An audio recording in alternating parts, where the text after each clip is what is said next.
गुलजार शोभा। हम सत्संग में नहीं आए थे, लेकिन हम बाबा ने जो ओम निवास बच्चों के लिए खोला था उसी में ही आए थे। और वहाँ आ करके जो हम लोगों को मम्मा और बाबा का प्यार मिला, जो निस्वार्थ प्यार, वैसे तो माँ बाप का प्यार होता है बच्चों पे, लेकिन ये जो था वो निस्वार्थ प्यार, आत्मक प्यार, और बाबा की हम बच्चों के प्रति जो भावना रहती थी वो सदा ही रहती थी कि ये मेरे ठाकुर है, डीटीज हैं, रवाजी कुमारियाँ नहीं है लेकिन शक्तियाँ हैं।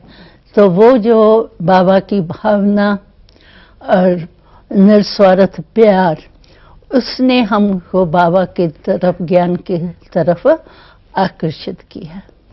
उम्र 9 साल की, यही बाबा का जो मिलना था, दृष्टि देना था, या हमारे में जो बाबा का लक्ष्य था, छोटे छोटे बच्चे तैयार हो जावे विश्व को परिवर्तन करने का, वो ऊंची भावना देख करके और ऊंचा प्राप्ति देख करके, क्योंकि बाबा से हमको प्यार भी मिला, ज्ञान भी मिला, और साथ साथ जो है बाबा की पालना जो थी वो बिल्कुल ही ऐसी थी जो राजकुमारियों की भी नहीं हो। तो इसीलिए इसने हमको बाबा के पालना ने, प्यार ने, और साथ में बाबा की जो हम प्रति ऊंची भावना थी उसने आकर्षण किया। 4 क्लास, वो क्या है जो बाहर की नॉलेज है उसमें तो इस वर्ल्ड की हिस्ट्री, ज्योग्राफी, हिसाब किताब ये होता था, और यहाँ जो पढ़ाई पढ़ी वो बेहद की हिस्ट्री और ज्योग्राफी, सतयुग से लेके कलयुग संगम तक। तो इस नॉलेज में मैं कौन हूँ, परमात्मा क्या है, तो इससे क्या हुआ, जैसे एक हमारे को विशाल नॉलेज मिली। जो हद की नॉलेज थी वर्ल्ड की, उसके बजाय हमको बेहद की हिस्ट्री, ज्योग्राफी मालूम पड़ी, अपनी पहचान हुई, परमात्मा की हुई।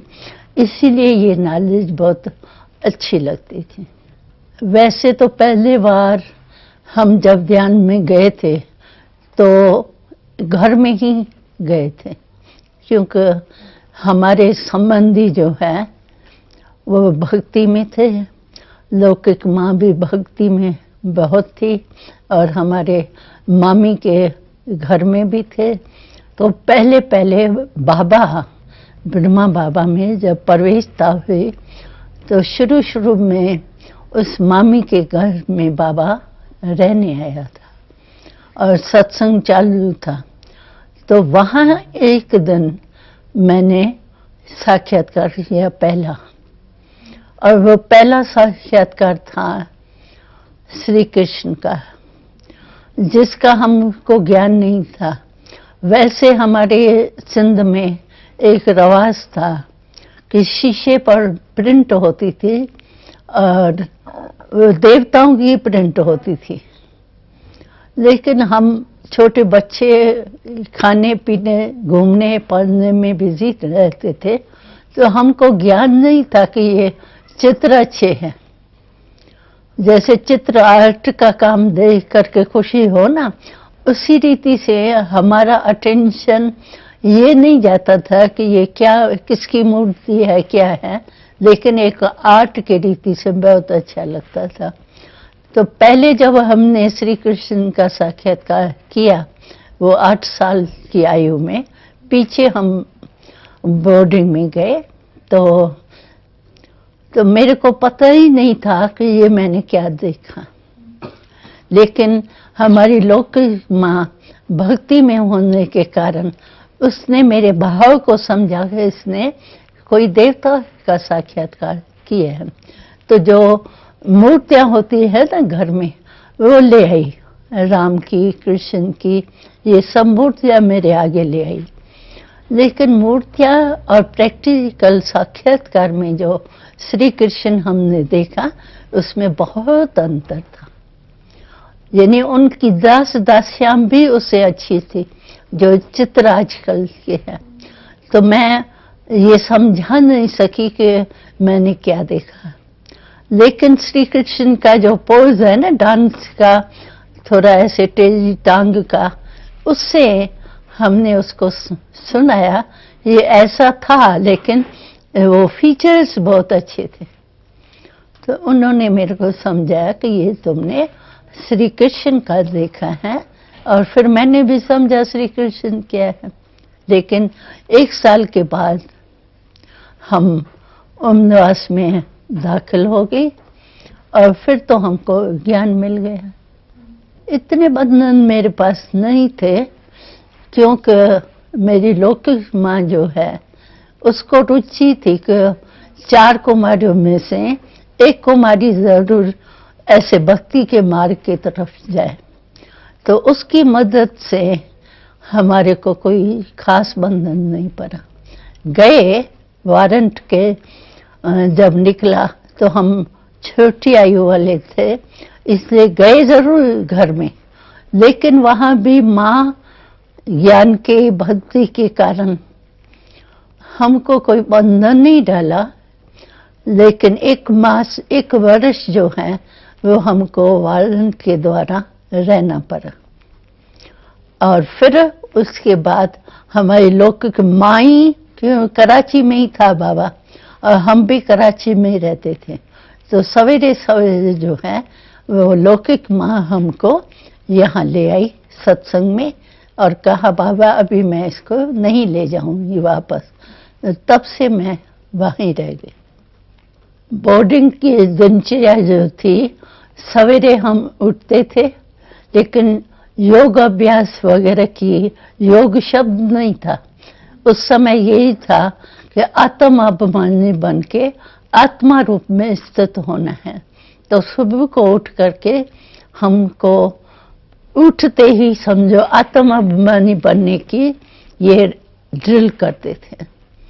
और फिर उसके बाद बाबा, छोटे बच्चे थे हम लोग, तो हम लोगों को स्थूल ड्रिल भी सिखाते थे। तो ड्रिल करते थे, उसके बाद बगीचे में घूमने जाते थे, वहाँ खेल वगैरह होता था। लौटते जो है वो हम लोगों के लिए नाश्ता पहले से ही तैयार रहता था, और हमको कुछ नहीं करना पड़ता था।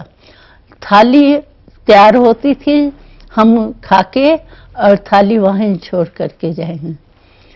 तो हम लोगों को पालना जो बाबा ने दी, और दूध में भी ऐसे नहीं खाली दूध बाबा पिलावे, पिस्ते बादाम डाल के और केसर वगैरह डाल के बहुत अच्छी रीति से हमको नाश्ता भी कराते थे, उसके साथ दूध भी देते थे।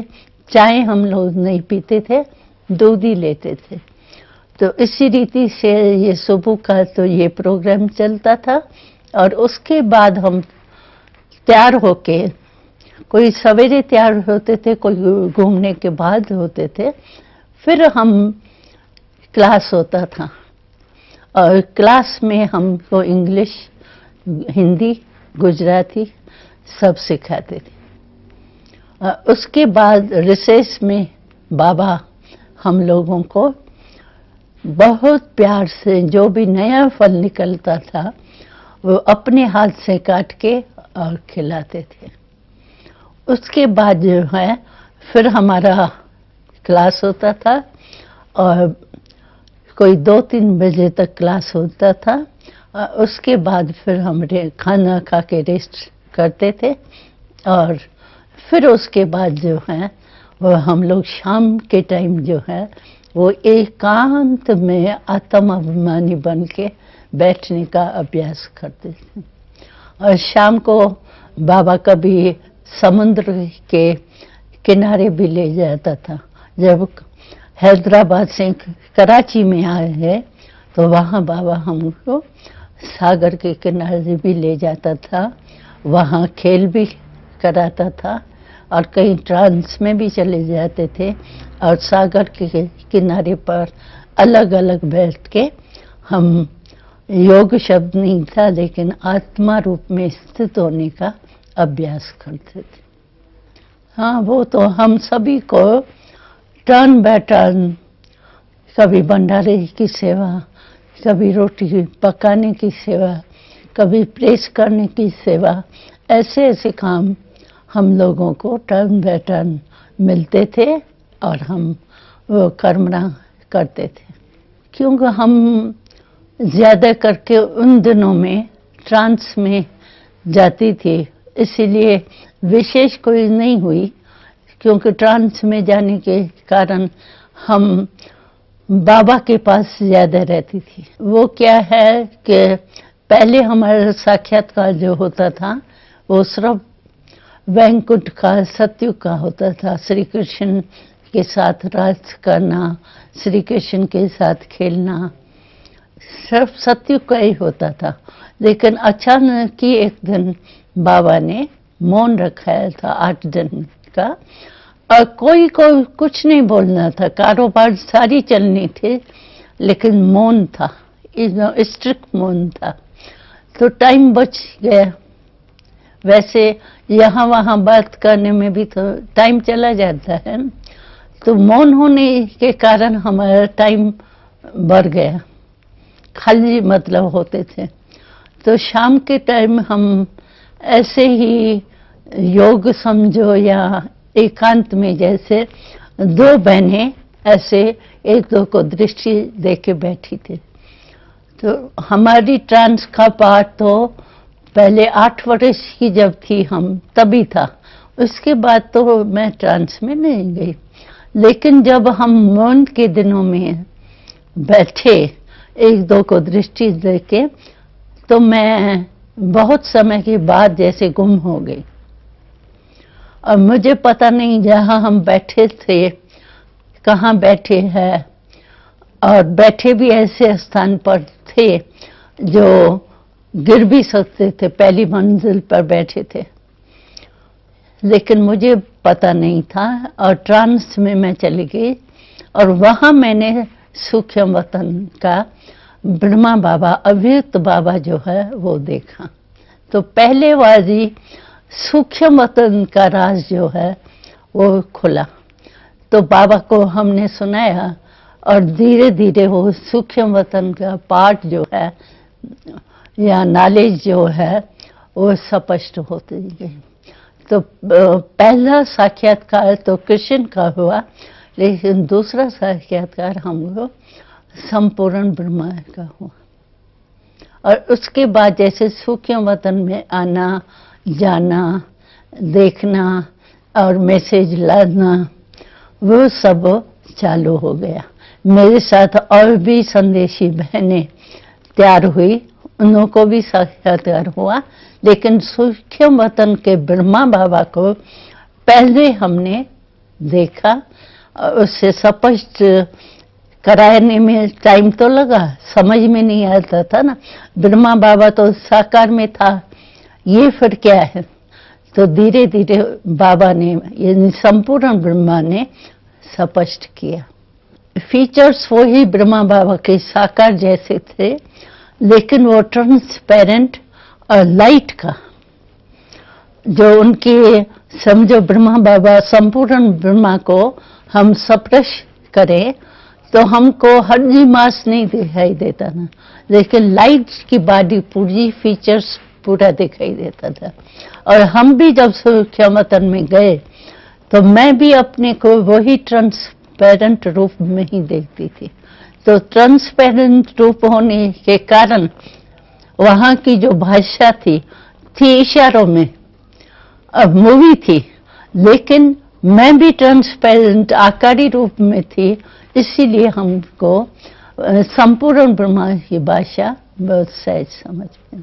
ब्रह्मा बाबा को पहले तो थोड़ा आश्चर्य लगा, लेकिन बाबा ने कहा कि आप स्पष्ट पूछो और फिर बाबा मेरे में प्रवेश होकर स्पष्ट करेंगे।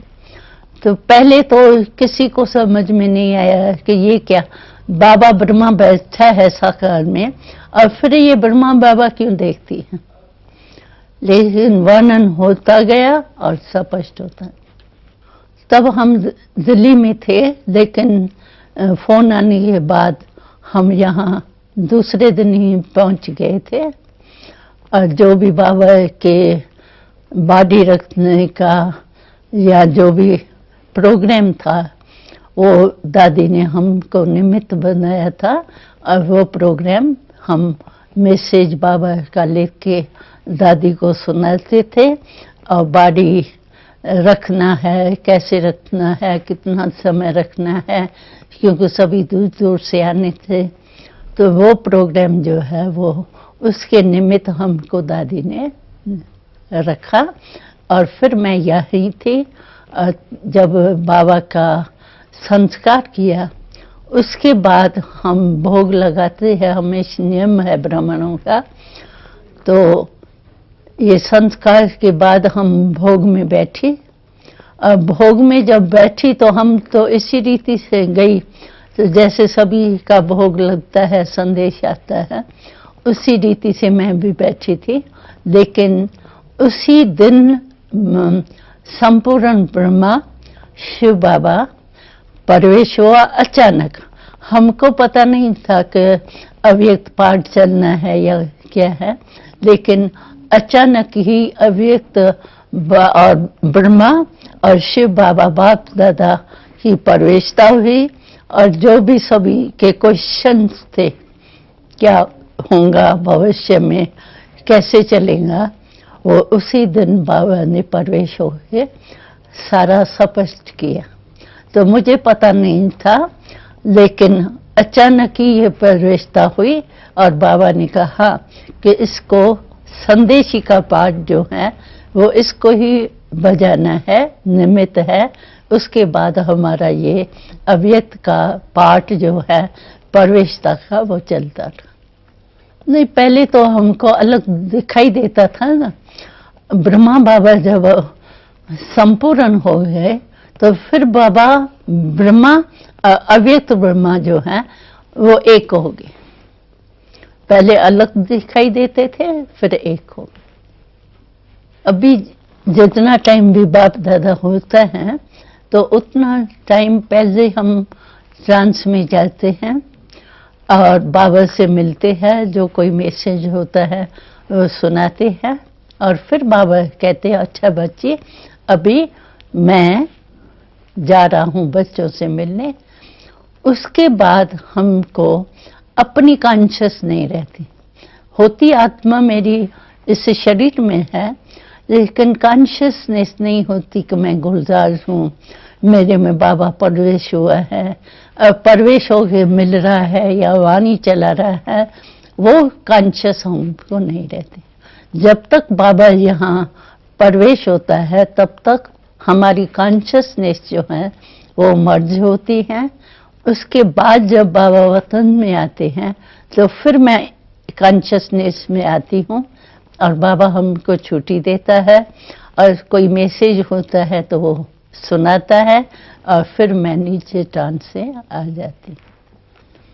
सतयुग में क्या है कि जो मनुष्य में होना चाहिए, समझो फीचर्स, स्वभाव, संस्कार और संपत्ति, यही संबंध, यही मनुष्य की विशेष होती है। तो वहाँ सतयुग में सभी संपूर्ण है। प्रकृति जो है वो भी सत्व प्रधान है, इसीलिए वहाँ कोई हलचल नहीं। प्रकृति जो है वो सुख देने वाली है, इसीलिए वहाँ प्रकृति द्वारा भी सुख मिलता है, दुख का नाम निशान नहीं है। और मनुष्य जो है संबंध में भी कोई नीचे ऊपर नहीं है, एक दो से संबंध ऐसा स्नेह बड़ा है जो को होना चाहिए। और साथ में संपत्ति की भी कोई कमी नहीं है। तो चाहिए क्या, एक तंदुरुस्ती चाहिए। और तंदुरुस्ती ऐसी है जो वहाँ बीमारी की, डॉक्टर की नाम निशान नहीं है। तो जो देवताई जीवन है उसमें सर्व प्राप्ति है, तन की भी, मन की भी, धन की भी, संबंध की भी और प्रकृति की भी प्राप्ति। सतोप्रधान होने के कारण प्रकृति भी दासी रहती है, तो इसीलिए वहां कोई अप्राप्ति नहीं है, सर्व प्राप्ति है। और सुख और शांति तो एक जैसे जन्म सिद्ध अधिकार है। यहाँ सुख लेने के लिए कोशिश करनी पड़ती है, वह नेचुरल लाइफ ही सुख और शांति की है। इसीलिए वो देवताएं जो हैं वो आकर्षण करते हैं, क्योंकि यहाँ की पवित्रता वहाँ की प्राप्ति है। तो पवित्रता की प्राप्ति जो है वो सुख शांति है। इसीलिए पवित्रता का यहाँ जो पाठ पढ़ते हैं स्वयं पर, तो वहाँ देवताई जीवन में हमको सुख शांति एक जीवन का नेचुरल रूप है। यहाँ तो कोशिश करते हैं ना सुख पाने की, वहाँ इस नेचुरल जीवन। इतनी मशीनरी वहाँ नहीं है, सोलर सिस्टम ज्यादा है और प्रकृति द्वारा ही समझो वायु है, तो वायु भी कहीं काम में आती है, जैसे फैक्ट्री है या कुछ भी है तो वायु भी मदद करती है। काम करना पड़ेगा, लेकिन क्या है कि यहाँ मेहनत करनी पड़ती है। समझो फल डाला आपने और अचानक ही कुछ बारिश आ गई, अचानक ही प्रकृति की हलचल हो गई, तो मेहनत करते बीज अच्छा होते हुए भी फल अच्छा नहीं निकलता। और वहाँ बीज आप डालो और फल बहुत ज्यादा है और अच्छे में अच्छा सहज ही होता है, तो वहाँ फल की भी प्राप्ति जैसे सहज होता है। यही था कि हमको विश्व परिवर्तन करना है और उसमें आप बच्चे जो हैं वो मेरे सहयोगी आत्माएं हैं। उसी लक्ष्य से हम लोगों को बाबा देखते थे, विश्व परिवर्तक है और डीटीज है, यही जाके देवता बनने हैं। उसी वियन से बाबा देखते थे और हम लोगों को पालना देते थे। नहीं, हमको इस जन्म में जो अतीन सुख की बाबा के पालना की अनुभूति होती थी, तो हम सत्य को सेकंड नंबर समझते थे और पहला जो प्राप्ति का समय वो इस जन्म को समझते, संगम को। इसलिए बाबा कुछ भी कहता था, 2 साल है या 1 साल है और नहीं भी हो तो हमको तो अच्छा लगता था संगम, और अभी हीरे तुल्य है वहाँ सोने जैसे हो जाएंगे। अभी जो प्राप्ति है, नॉलेज है, वो तो वहाँ मर्ज हो जाएंगी। इसीलिए हम लोगों को शुरू से ही ब्रह्मा बाबा की पालना, ज्ञान और समय का महत्व था। इसीलिए हमको कभी ये संशय नहीं उठा तो इतना समय क्यों हुआ है। अभी तक भी हम समझते हैं संगम जितना बड़े उतना अच्छा। नहीं बाबा, हम लोगों को ये संकल्प ही नहीं था तो हमको कोई बाहर जाना है। अब बाबा से, मम्मा से इतना जिगरी प्यार था, जो उससे अलग होना हमारे लिए समझो एक बहुत बड़ी बात थी। और माँ बाप को छोड़ के आए, उसकी फीलिंग नहीं थी इतनी उस समय, लेकिन मम्मा पापा को छोड़ के हम बाहर जाएंगे, कहाँ जाएंगे, कैसे जाएंगे, उस समय थोड़ा मम्मा बाबा को छोड़ना हमारे लिए मुश्किल था। हम बाबा को यही कहते थे कि बाबा आप अगर हमको कहो कि सिर तली पर रख दो, उसके लिए हम तैयार हैं, लेकिन बाबा मामा को छोड़ के दूर जाए ये हमारे लिए बहुत मुश्किल है। लेकिन बाबा हम लोगों को बाण भरते थे, यानी शक्ति भरते थे कि तुम नदी हो, नदी का काम क्या होता है, बहना। अगर तुम नहीं जाएंगी बाहर तो तुम नदी नहीं कही जाएंगी, तालाब कहा जाएगा, और तालाब में तो मच्छर होते हैं, ठहरा हुआ पानी होता है, तो तुम तालाब बनने चाहती हो या नदी?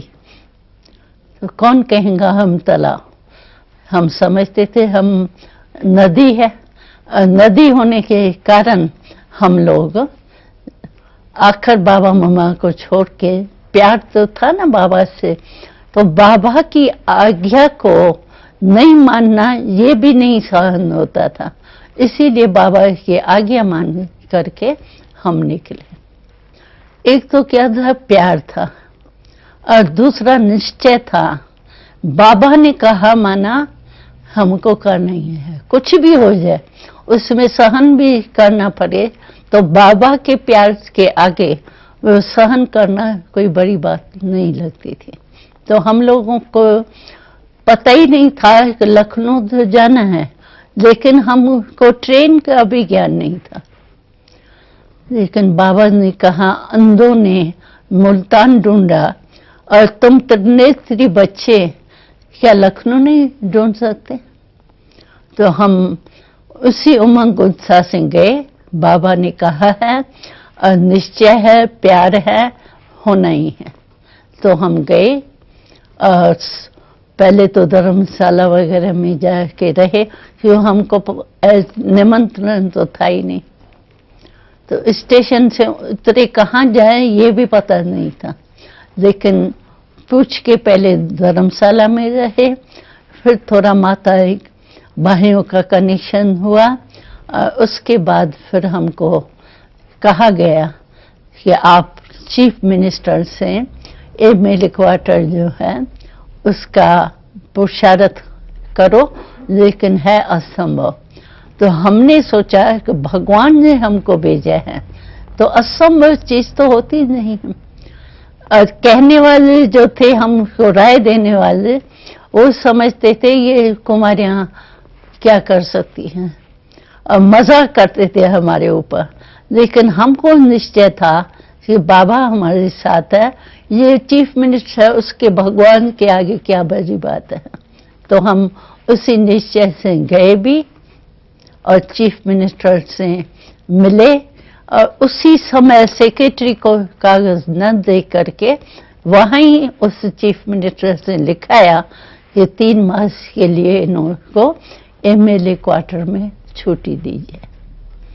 तो हमने देखा निश्चय और प्यार सहयोग देता है, और चीफ मिनिस्टर भी जैसे भगवान की प्रेरणा के पीछे जैसे परवश था, आगे बढ़ने चाहता था लेकिन बढ़ नहीं सकता था।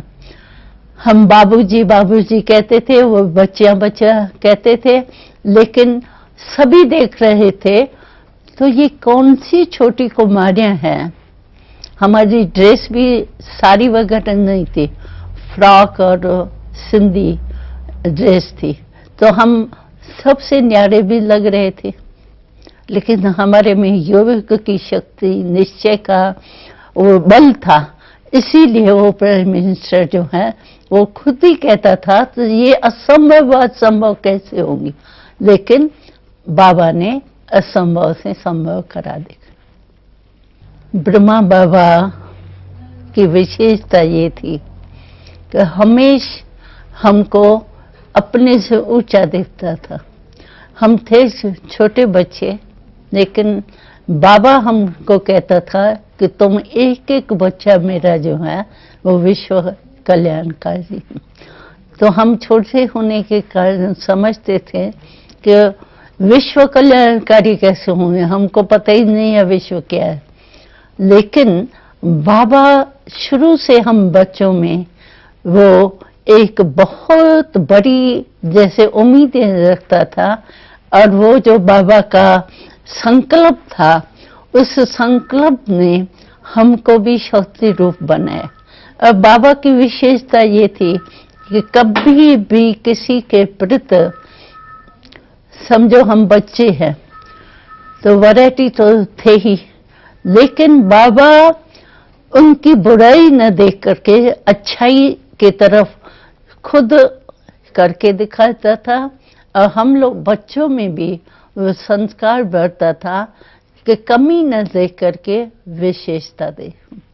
और बाबा की यही ट्रेनिंग बहुत एक वंडरफुल थी कि कभी भी बाबा कहता था कि तुम ये नहीं बोलो कि मुझे ये आता नहीं है, मैं ये नहीं कर सकती हूँ, मैं जानती नहीं हूँ। बाबा कहता था देखो तुम बच्चे जब ज्ञान में आए तो तुम ज्ञान को जानते थे, सीखे तो हो गए ना होशियार। इसी रीति से कोई भी काम हो, चाहे स्थूल हो चाहे सूक्ष्म हो, लेकिन मेरे को नहीं आता है या नहीं शब्द जो है मैं नहीं कर सकती हूँ, मैं जानती नहीं हूँ, ये कमजोरी के शब्द जो है वो बाबा को बिल्कुल ही खराब लगता था। तो ना शब्द हमारे जीवन में होना नहीं चाहिए, ये बाबा ने हमको बहुत विशेषता सिखाई। उसी विशेषता के आधार पर हम कहाँ भी कोई भी काम करते थे तो हमको ना नहीं करना है, लेकिन सीखना है और सीख करके करना है। तो इसीलिए कोई भी बात यज्ञ में आई, लेकिन हमको शक्ति जो बाबा ने दी, हाँ मैं कर सकती हूँ, मैं शक्ति हूँ, उससे क्या हुआ, जो कोई भी परिस्थिति हमको बड़ी नहीं लगती थी और सहज लगती थी, खेल लगता था। और बाबा की विशेषता ये थी कि सबके प्रति जो है वो रहम दिल। चाहे बाबा ने कभी अपने पास्ट जीवन में कभी किसी गाली नहीं खाई, इंसल्ट नहीं देखी, लेकिन सभी बाबा यानी ब्रह्मा बाबा की पहली लाइफ जो थी, सभी बाबा से राय लेने के लिए बड़ा बुद्धिवान समझ करके रिगार्ड देते थे। लेकिन ज्ञान में परमात्मा की प्रवेशता के बाद बाबा के ही संबंधी बाबा की इंसल्ट करते थे, गाली देते थे। लेकिन हमने देखा कि बाबा को कभी भी गाली नहीं लगती थी। बाबा कहता था बच्ची ये अज्ञानी है ना, तो अज्ञानी के ऊपर वश है, इसीलिए उनके ऊपर रहम करो, ईर्ष्या नहीं करो, घृणा नहीं करो। ज्ञान में घृणा शब्द होता नहीं है। तो हमने देखा बाबा ने गालियां भी ऐसे सहन किए, ऐसे सुनी जैसे कि महिमा सुने। एक रस स्थिति जो है निंदा स्थिति में समान, वो हमने देखा। मम्मा जो थी वो विशेषता मम्मा की ये थी कि सभी बच्चों की पालना जो की वो गंभीरता और प्यार, और एक एक बच्चे के लिए मम्मा टाइम दे करके उसकी जीवन को श्रेष्ठ बनाने का लक्ष्य रखती थी। और माँ का प्यार जो होता है निस्वार्थ प्यार, वो मम्मा का प्यार जो है देखना, चलना, बोलना, तो एक एक बोल में मामा की एक एक सेकंड की दृष्टि जो थी वो हम बच्चों के प्रति ऐसी श्रेष्ठ रहती थी, प्यार की रहती थी, जो हम लोग मम्मा को छोड़ने नहीं चाहते थे। और मम्मा के जैसे दिल में मम्मा की शुक्रिया के गीत बजते रहते। बाबा हमको ऑल राउंड बनाने चाहते थे, इसीलिए बाबा ने हम लोगों को शुरू से सब काम सिखाया। यानी बगीचे में काम करना वो भी सिखाया, और नौकर सब कुछ करे, हम शहजादियों माफिक चले, वो भी अनुभव कराया। लेकिन बाबा सब कुछ सिखाने के बाद भी ऐसे लगता था जैसे एकदम न्यारा और प्यारा। तो हम घूमने भी जाते थे तो बाबा हम लोगों को पक्का कराने के लिए, समझो हम चल रहे हैं आगे और बाबा पीछे चल रहा है, तो बाबा बीच बीच में क्या करता था कि खुद जल्दी चल करके आगे हो जाता था, आगे जाके ठहर जाता था। तो हम सब पीछे हो जाते थे, और बाबा खड़ा हो गया तो हम लोग भी खड़े हो जाएंगे। और बाबा फिर दृष्टि देख करके और पूछते थे, बच्ची अभी जो आप सैर कर रही हो तो अपनी बातों में थे या आत्म अभिमानी होकर के चल रहे थे? तो समझो हम बॉडी कॉन्शियस में आ गए, बातों में आ गए, तो बातों में नहीं आते थे, अटेंशन खींचते थे कि बाबा ने पूछा है, तो फिर जैसे रिफ्रेश हो जाते थे। और चलते हुए भी आत्म अभिमानी का अभ्यास जो है वो पक्का हो जाता।